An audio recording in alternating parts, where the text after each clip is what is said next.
नमस्कार. निवेदक विठ्ठल पवार या माझ्या यूट्यूब चॅनलमध्ये आपल्या सर्वांचं मी मनपूर्वक स्वागत करत आहे. ज्वलंत सत्य पितृ पंधरवडा यावर आधारित या ठिकाणी मी कविता सादर करतोय. त्या कवितेचं नाव आहे पितूर. महाराष्ट्र राज्याचे प्रसिद्ध साहित्यिक लक्ष्मणराव शिंदे साहेब यांची पितूर ही कविता या ठिकाणी सादर करतोय. जिवंत आणि ज्वलंत वस्तुस्थितीवर भाष्य करणारी पितूर ही कविता एकदा अवश्य ऐका.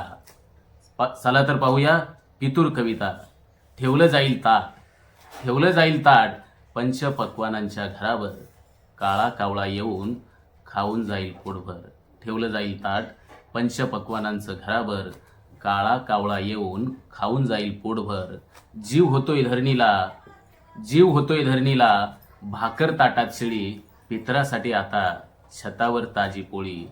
हवं होतं पोटासाठी एकच ताट त्याला, डोळे लावून ताटाकडे जीव त्याचा गेला. पितरा दिवशी त्याच्या उठल्या जाता जेवणावळी, एक घासासाठी त्यानं याचना केली होती त्यावेळी. एक घासासाठी याचना केली होती त्यानं त्यावेळी. कशी वाटली पितूर कविता? तर कविता आवडल्यास लाईक करा, शेअर करा, कमेंट्स करा आणि माझ्या यूट्यूब चॅनलला सबस्क्राईब करायला विसरू नका. धन्यवाद. आमच्या चॅनलवर नवीन असाल तर सबस्क्राईब बटनावर क्लिक करा आणि बेल आयकॉन प्रेस करा.